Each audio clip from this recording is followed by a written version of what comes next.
જય હિન્દ દર્શક મિત્રો, હું જમીલ પઠાણ. આપ જોઈ રહ્યા છો તીર સમાચાર. વાત કરીશું પહેલગાંવ આતંકવાદી હુમલા મામલે. આજે છોટાઉદેપુર સજ્જડ બંધ રાખવામાં આવ્યું તેની. જી હા, રાજ્યનો સરહદી અને આદિવાસી વિસ્તાર એવા છોટાઉદેપુર નગરને આજે સજ્જડ બંધ રખાયું હતું. કાશ્મીરના પહેલગાંવમાં આતંકવાદીઓ દ્વારા આકસ્મિક હુમલો કરી દેશના નિર્દોષ નાગરિકોને ગોળીએ વીંધી દેવાયા. દેશની એકતા અને અખંડિતતાને તોડવા દેશના નાગરિકોમાં એકબીજા પ્રત્યે વૈમનસ્ય ફેલાવવાના બદ ઇરાદા સાથે ધર્મના નામે કરાયેલ આ ક્રૂર અને ઘાતકી હુમલા એ માનવતા સામેના હુમલા છે.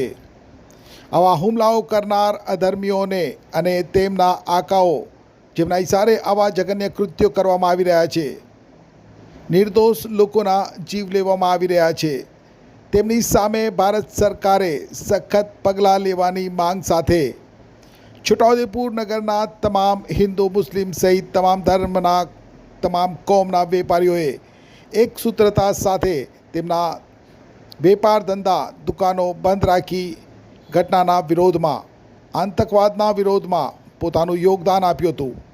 અને આતંકવાદ સામેની લડાઈમાં તેઓ ખભે ખભા મિલાવી સરકારની સાથે હોવાનું વેપારી મંડળના પ્રમુખ રાજુ અગ્રવાલે જણાવ્યું હતું. પહેલગામમાં થયેલા આતંકવાદી હુમલાના વિરોધમાં છોટાઉદેપુરના વેપારીઓએ તમામ કોમના વેપારીઓ બંધમાં સંપૂર્ણ સાથ અને સહકાર આપ્યો.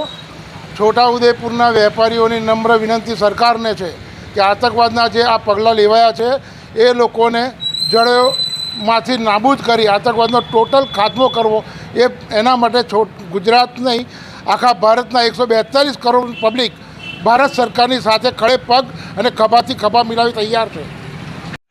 છોટાઉદેપુર સહિત રાજ્ય, દેશ અને દુનિયાના સમાચાર જોવા માટે સબસ્ક્રાઈબ કરો તીર સમાચાર અને બેલ આઇકોન જરૂર દબાવો.